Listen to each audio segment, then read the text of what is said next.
Hello. Welcome back to Mending Threads, your safe place and your stronghold for whole body wellness.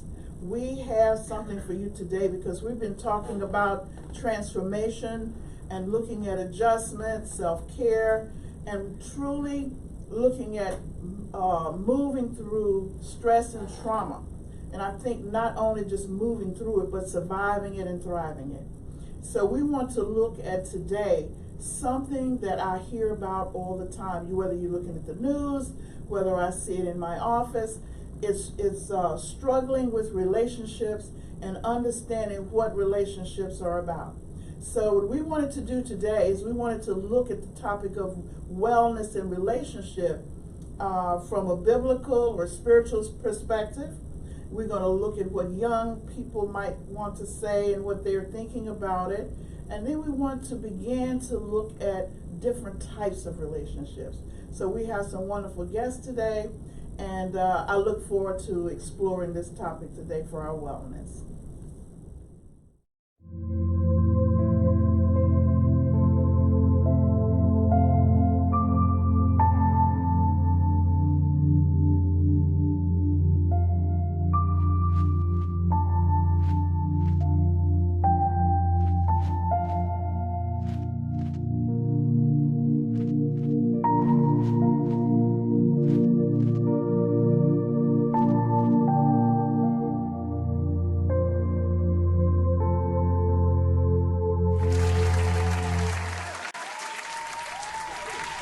Okay, we're with our esteemed Reverend Dr. Ruth Allen Allison.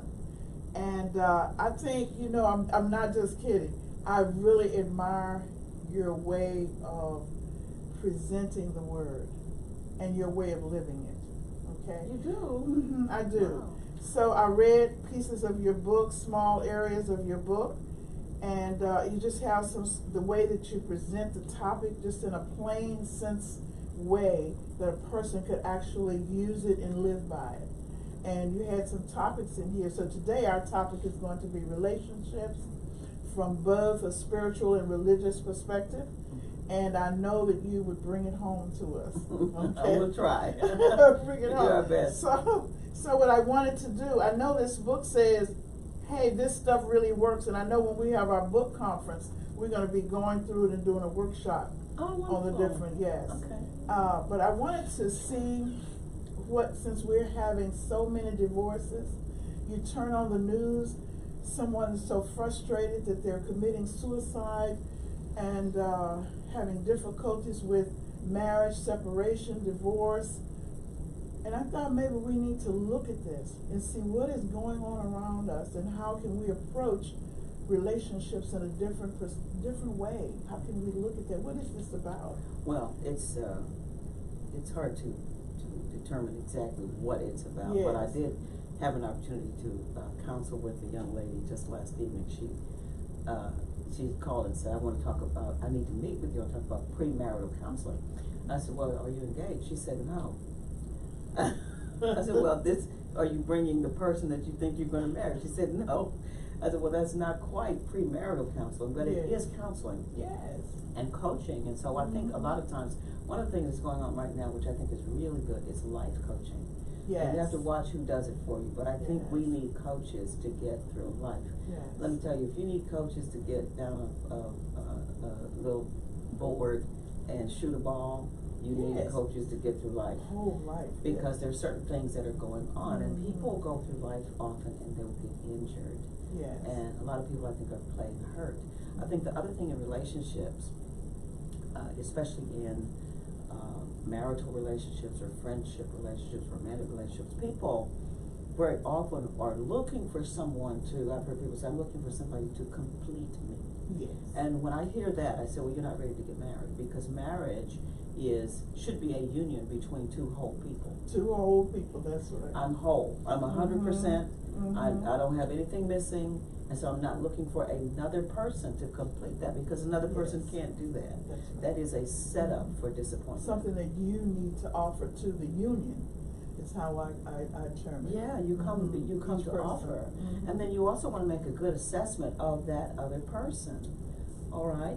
And so the other thing I said, and I said this to one of my best friend and I, I've been married 39 years, and I think she's been married about 30 now. But we ascertained many years ago that sometimes marriage boils down to what can you put up with for the rest of your life. Yes. Like if this never changes, yes, are you going to be okay? Yes. If he never picks up his clothes, are you going to be okay with that? Or are you going to have some kind of emotional, because this just could be who this person is. and it's almost a reflection of the strength that you have, the tolerance and the development that you have within yourself as a person, rather than looking at the other person to make sure that they can make me happy around this little task. Yeah, I make myself happy. That's right. My happiness is a decision that I make, and prayerfully, as I live my life, someone will want to know, well, where'd you get that from? And of course, I got that from the inside. What is it? The Bible says it. We are the temple. Yes, that's of true. God, That's right? That's So I know God is in here, and, Yes. and God and I spend some time together every single day. Every single day, you will not see me unless I've had some fellowship with God. And I think that, of course, that's a main part of it too. Where did you get this whole idea? Was it looking at your parents? Was it reading about it? How did you really know that this is what you needed to do within a relationship, or how you used the Bible, or your thoughts within the marriage? How did you have to think of people ask. Now that's a wonderful question. No Yeah. one's really ever asked me that before. Well, I grew up in the church, but I grew up in a little country Baptist church that's still there. Okay. Up in Northeast Texas where I lived. I was raised by my mom and my granddad. So I had a real good footing to understand that I'm important to God and God loves me. Now, having said that, there's a lot of stuff in the church. Yes. All right. And so when I talk about the stuff in the church, what I mean is there's sometimes I think there's too much focus on what's wrong with us. Yes. Right. Yes. On sin, and you're not this and you're not that, and I'm like, wait a minute, this is in contradiction to what I'm reading. Yes.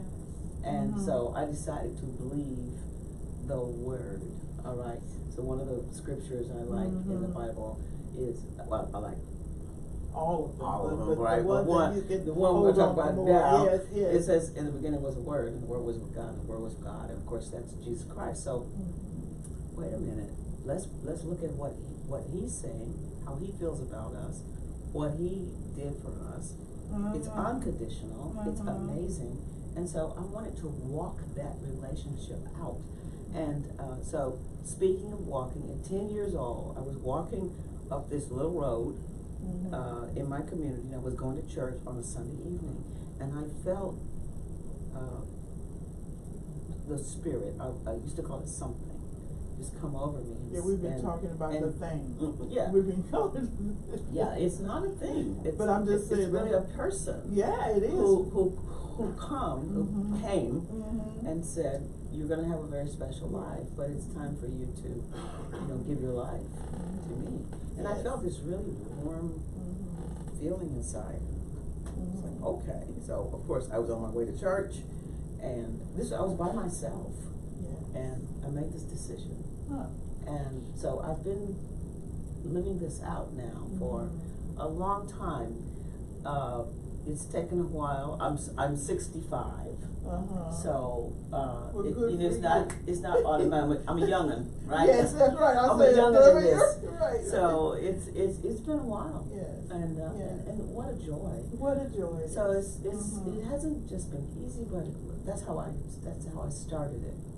And so maybe your relationship in that manner, because it's actually a relationship that you really feel. And it actually takes you through all of those things that you find difficult, whether it's in a marriage or whether it's in the community or whatever. It takes you right on through to give you a better understanding. Yes, and I have value. Yes. See, I realized I have value, and it's not informed by what society says. Yes. It's not informed by racism or Yes. sexism or the other isms. I have value. No one can take that away from me. Yes. So then to add to that value, to be the best I can be, to do the best I can do, to treat people well, to keep my word. This is a part of. These are biblical principles, okay? Yes, But yes. I'm living these out Yes. because this is my decision. This may not be someone else's decision. I'm not judging them for that. But my call, my responsibility, is to be faithful to who I am, who God made me to be. And then if someone wants to share that, then I share that. I Yes. share that good news. Yes. Mm-hmm. So in the moment, if it's a time, and say that all the ends are not meeting up, and there's some difficulties and whatever, how do you translate that into moving ahead of the difficulties? Mm-hmm. So yes, people. I talked to a therapist the other day, and she was saying, "Well, Dr. Lewis, but when you're helping people, maybe you're just when you're doing therapy, maybe your ability to take them from one step to the other step is not full therapy." And I said, well, the purpose of therapy is to help someone. So whatever a person can do, whether they use the Bible, whether they use philosophy, whatever it is, your goal truly is to help the person figure out what they can do and to move from one place to the next place. So I don't know what we're I talked to somebody about that last night. Oh, did you? Yes, he's written a book and he's a preacher. I mean, I'm a preacher too, but Yeah. I'm just not a very religious preacher. So, I don't know what this is. I said, and he was telling me he's doing coaching, he's doing this. I said, yeah, we have to use everything that's available in order to serve people. Yeah. So we use the Bible, we use psychology, we use sociology, I use the word hypnotism. Mm-hmm. And I said, whatever. He said, well, I don't subscribe to that. I said, well, whatever works. Because sometimes hypnosis, sometimes you need to break through, Yes. real quickly. Yes. And I don't have 5 years. I don't want to sit and talk to you for 5 years, Dr. Lewis, about one problem. The same thing. I don't want to do that. Mhm. So one of the things that I've been able to do is and by the way, challenges, that's what we're talking about. We're talking about problems and challenges. They're really good for you. Mm-hmm. They help you to grow. I know they give And you muscle. wow, it's like working out in That's the right, in the gym. gym. What That's do you right. expect Mhm. to do? You're a big. We're like a big blob of our experiences, and so those challenges help work us through, and have to think it through, and have to pray it through, and have to write and journal, and go at it again, and get a different perspective. All of this is a part of working it out, and you get to do that in relationships. So can we then say, I know our time is running out a little bit, so can we say then that we have to start off with the foundation? We have to believe in the foundation. We have to recognize that we are a whole person, value the wholeness within ourselves, practice it, say it to ourselves, write it, do whatever it is, but most of all, recognize that we're on the road, and that the person is not miraculously, or the experience is not miraculously going to be there. But when there's difficulty getting there, what it truly is us practicing, learning the road, learning how to travel the road, so that when we arrive to the destination or whatever it is, it's going to always be a rolling stone. Mm-hmm. Appreciate the journey. That's right, but appreciating getting there and knowing that we're just building a wellness. I think we can look at it also like this. I love that, but we can look at it like a map. All right. So in getting here, I knew your address. You always publish your address, and we can put it in the GPS. But going from my house to here, I was coming this way. I knew I was going to make it, but I had some stop. It didn't come directly here, so I had to make some stops. I had to go back to go forward. Yes. I had to stop. I had to turn on my signal. I need to make this turn. I had to get behind somebody and follow somebody. I had to pass somebody. I had to read because the traffic pattern had changed and it's not normal. And this is just life. Yes. You know, you will get there, but you have to stay on the path. And I think sometimes people just get off the path. So maybe what we're gonna end this by saying, believe, practice, and stay the course. Stay the course. Stay the course. Okay. Be good to yourself. Be good. Be good to yourself, and don't try to get Enjoy. your goodness from someone else. Yes. Just focus on being. Yes. Thank you. Thank you so much. My pleasure. And we're gonna. I can't wait to this. Hey, this stuff really works. By Dr. Ruth Allen Allison.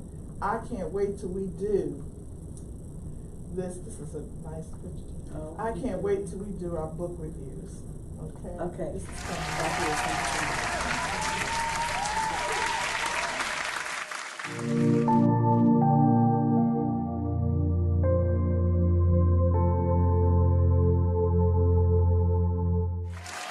Welcome back to Mending Threads.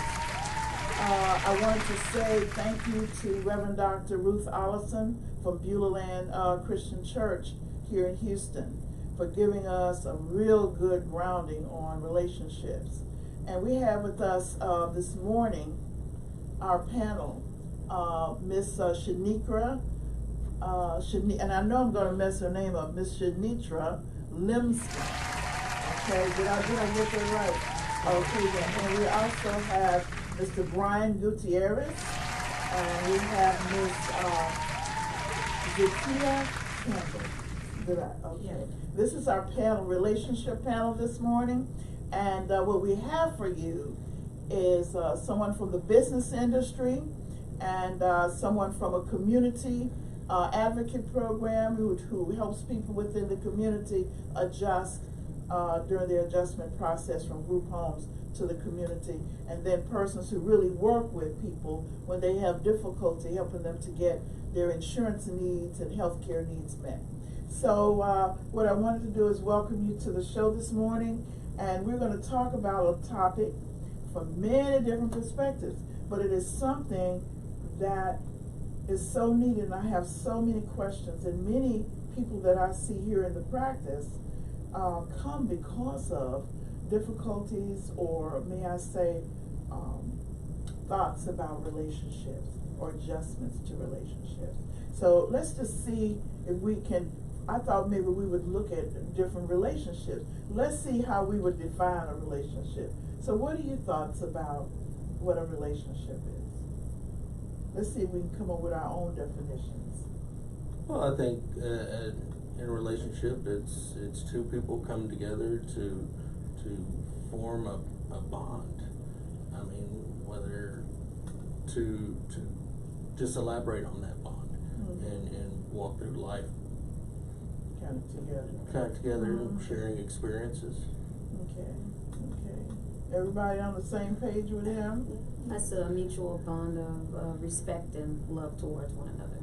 Okay. Now that's that word is. Okay, and you? Well, Yeah. I believe that relationships, they're important. It's important to have communication.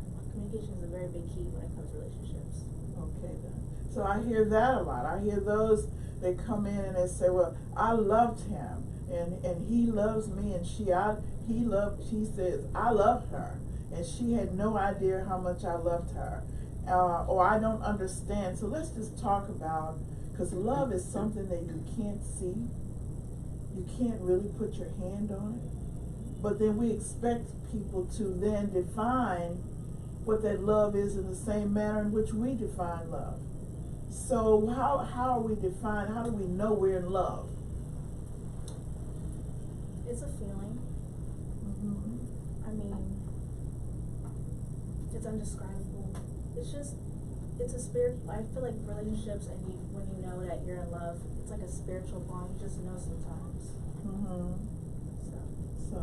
Okay, so it's sort of like a spiritual connection. Okay.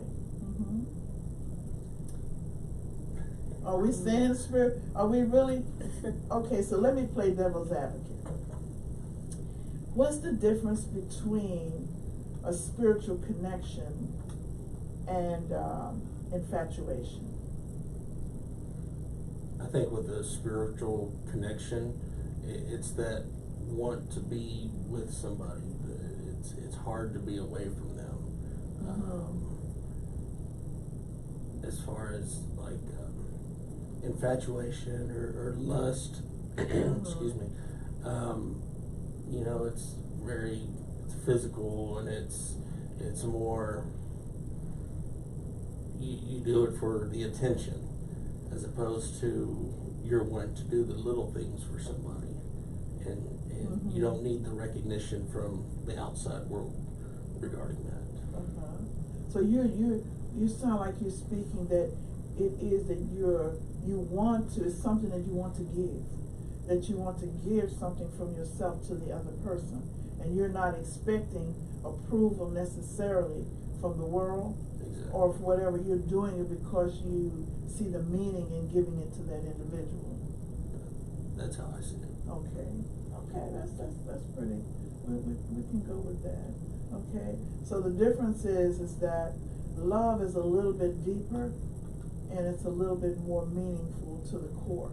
Now, Reverend Allison this morning, she came in and she says that, she spoke that it is that you're not looking for the balance of yourself in the other person, that you come to the relationship whole, and that when in fact you're balanced, you can then see in the other person, you can begin their criteria in terms of being whole, the other person being whole. So you're not looking for someone to complete you. You're already complete. And so therefore you can work on adjusting and balancing and dancing together, so to speak. Are we in agreement on that? Yes. Okay. So then where does the difficulty come? Because yesterday I turned on the news, and there were people, they were describing on 2 or 3 incidences that the person had shot themselves because of a relationship, and shot people that they were supposed to have loved in their home. So then we're back to this, and we're hearing that the divorce rate is screamingly high, and we're spending an inordinate amount of money on weddings. So can somebody, let's talk about what that means. What are we saying that we're expecting or believing that relationships are? Well, what I think is that people are putting conditions on love, and you're supposed to love unconditionally, so no matter what. So they think, okay, well, she's not going to love me anymore if I lose my job, or he's not going to love me anymore if I don't have his baby. So they, I guess, kind of misjudge or have a misconception really of what love is, and it's something that is free and that we're giving, and then they make it kind of selfish when they decide to, you know, turn the guns on each other or get a divorce and not work through their issues or their problems. And you mentioned communication, so therefore, in that situation, somebody is not sharing how they feel all along. Okay, so they're holding the feelings inside of themselves. And so that means that there must be some distrust that's going on between the 2 people, in that they're not trusting themselves to share what they feel, and they're not trusting the other person to receive what they're sending. So in other words, there was not love. Is that true? Yes. Oh, wait, somebody had, oh, he's thinking. Okay. I am divorced, Uh-huh. with 2 kids, and there was, towards the end there wasn't that sharing, and you have to have that in a relationship. If you can't share what's agitating someone else and how to fix that or come together, and relationships are just work. I mean, you have to work at it, And want to work at it. exactly, and you have to want to work at it, and it just goes back to that love, lust, discrepancy there? I mean, are you just there for the attention, or are you actually there for not only yourself but for that other person, and they're willing to give to that other person? We were talking earlier about this story that Cromwell wrote, and it was talking about acres of diamonds, and it told the story about the man who someone came along and he was struggling with his farm, and he had a hard time growing anything and working, but somebody came along and told him, I think they said, you go to India, and between these two mountains you could find all the diamonds you want. It's just for the picking.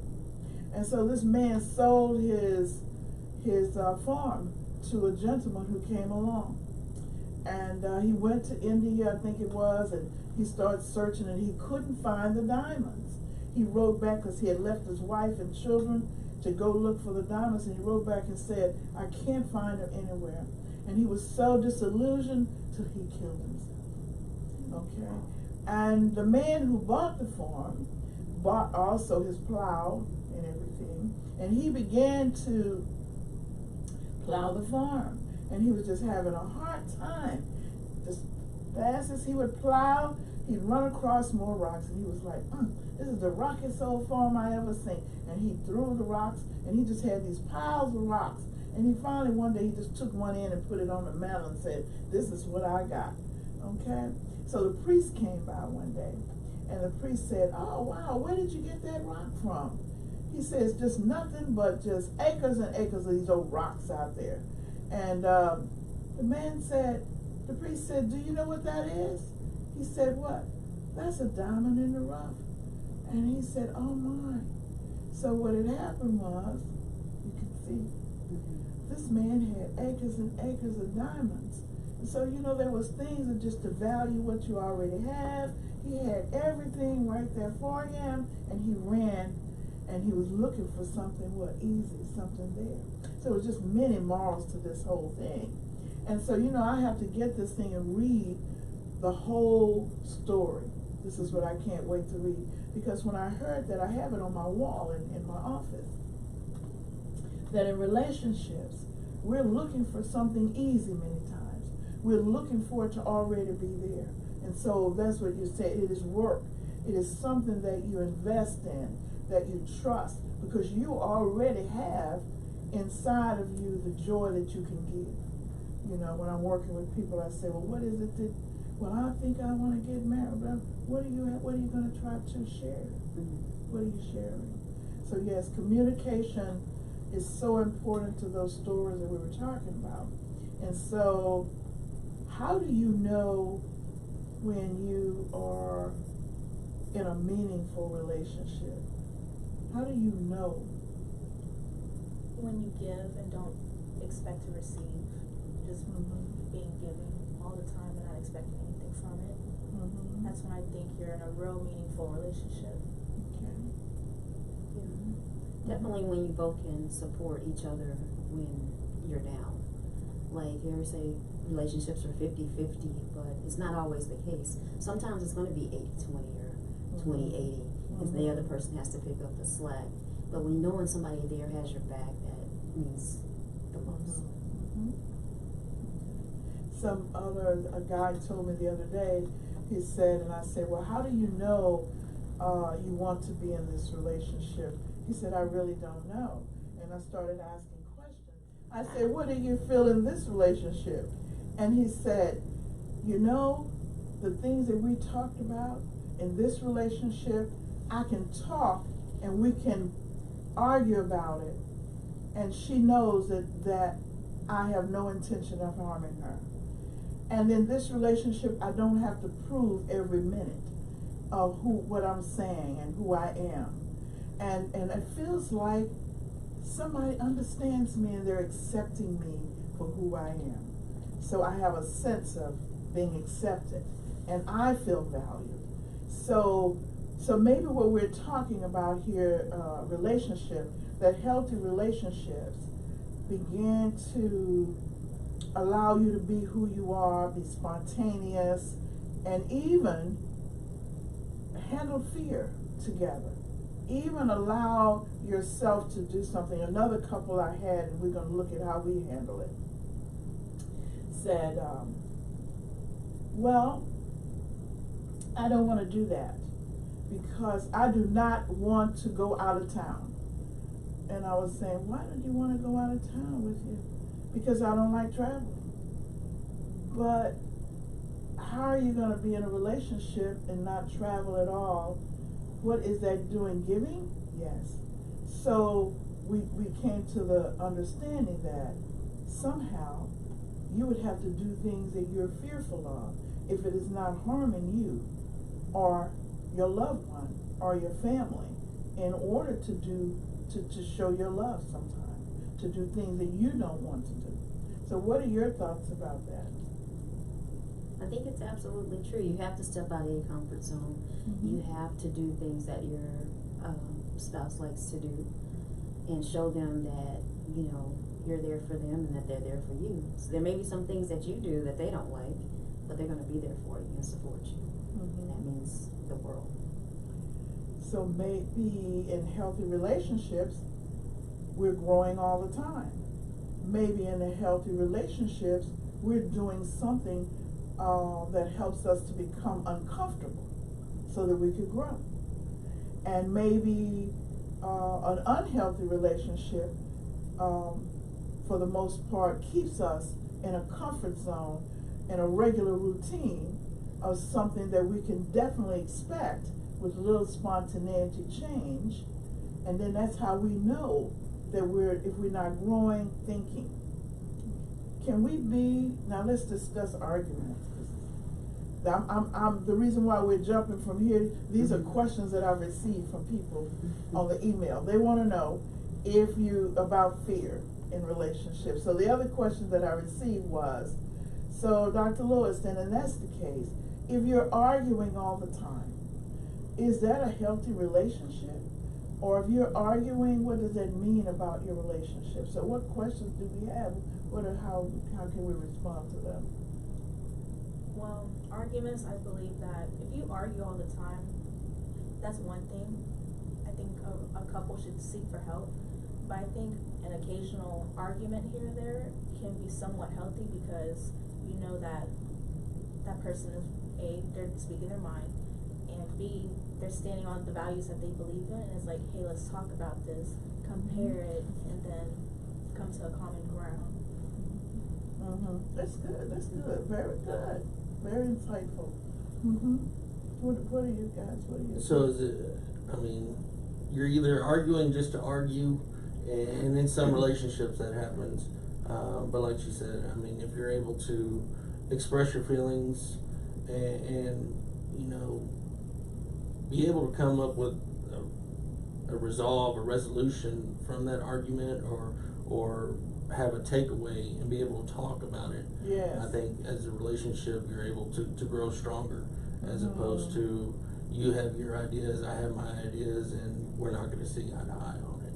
Mm-hmm. And in today's society, we just have too much of that, too much Yes. of that. We can't have our own opinions and discuss it amongst each other without resorting to name calling or just outright just yelling, arguing. And I think arguing is healthy in some extent, but you also have to remember that that's your partner. Yeah. And guess what? No one wins. No one wins at the arguments. So make your points, stand your ground, hear each other out, but know that you're still in this together at the end of the day. And you don't have to be right all the time, or you don't have to, you know, pick fights all the time either. You can just let them, oh, okay, well, that's what they believe, so I'm gonna let them have that. Yes.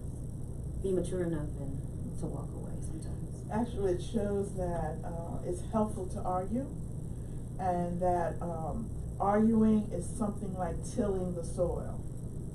Okay, and so we need to argue from time to time, because we're learning to set new boundaries, because we're growing in the relationship, and then we have different things and different ways of seeing the relationship and seeing life.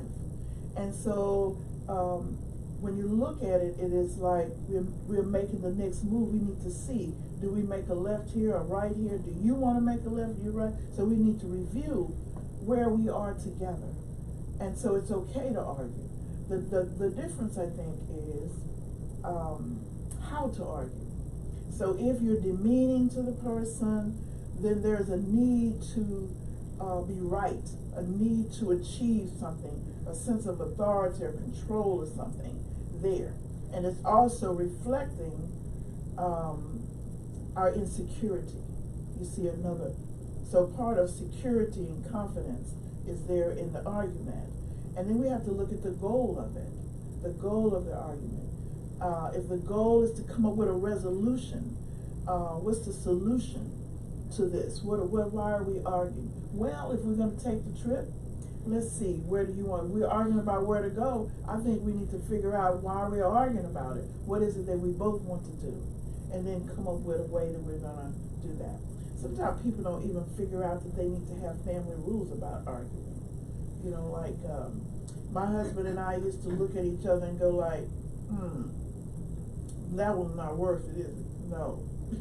Let's go to another one, because we already know we ain't gonna hell that. Let's see if we can go around and come back another way.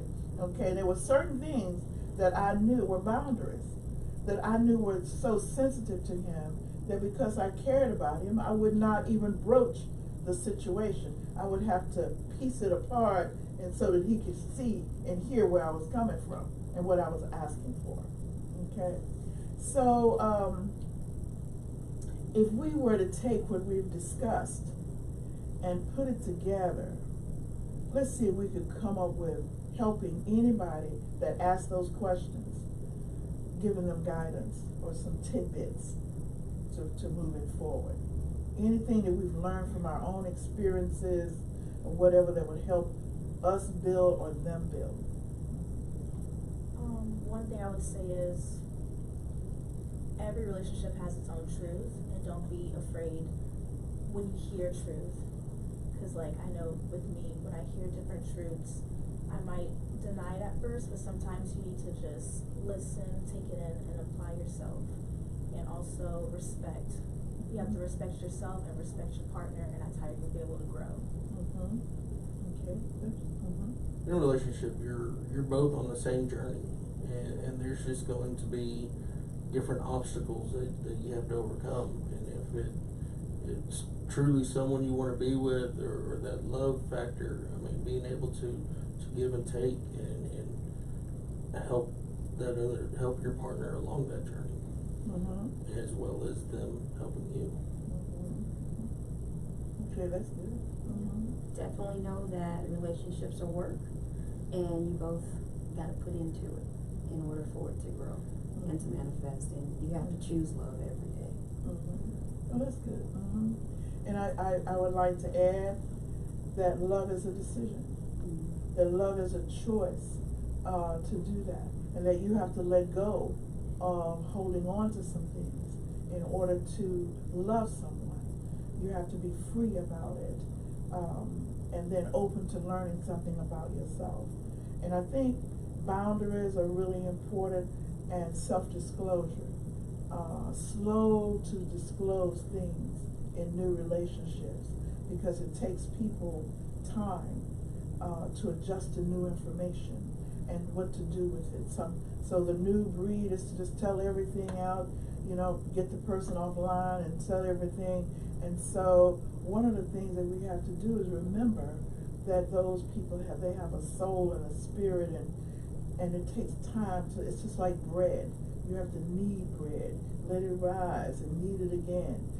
Those kinds. So we can think of relationships like that. And I think of the sweetness, giving sweetness to anybody that you meet is a relationship, and knowing how much to give. Recognize that you want to be all of who you are and protect yourself at the same time, if I can say that. Okay? So relationships can be what, 2 people, 3 people, many people, okay? And we have relationships with them, right? Right? Okay, then, so maybe another time we could begin to talk about how to work with difficult people.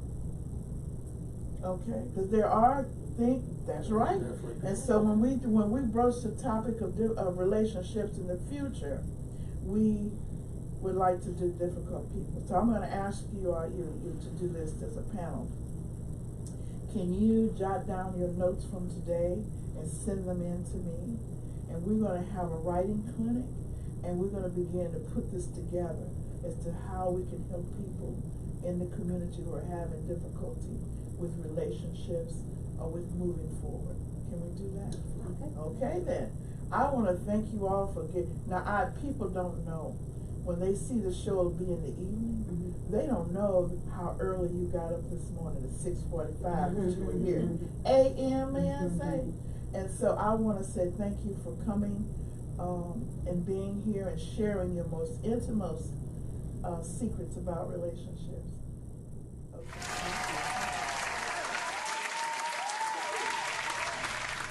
I want to thank our guests for being here today to talk about a most sensitive topic, relationship, and probably something that really grounds everything that we do.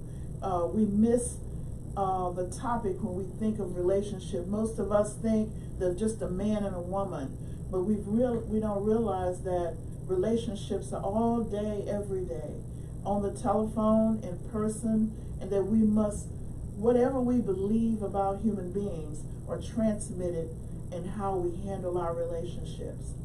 The Women's Resource Center in Mighty Faith Health Initiative is getting ready to embark upon a relationship building venture in the community. And we'll be going door to door to talk about what you need in your relationship. What do you need for you and your family? So I want you to look forward to seeing us. We'll have a badge on with our photo, and we'll have a purple cloth behind the badge. So think about building relationships in the community as well. And remember who we are here, the Women's Resource Center, the Mighty Faith Health Initiative. The Mending Thread show that you're looking at is all about whole body wellness and relationships included. So I want you to remember this: renew beliefs, rebuild faith, reconnect families and communities. For it is not the circumstances that we meet, it is the manner in which we respond that determines our health, our happiness, and our success. And I look forward to seeing you.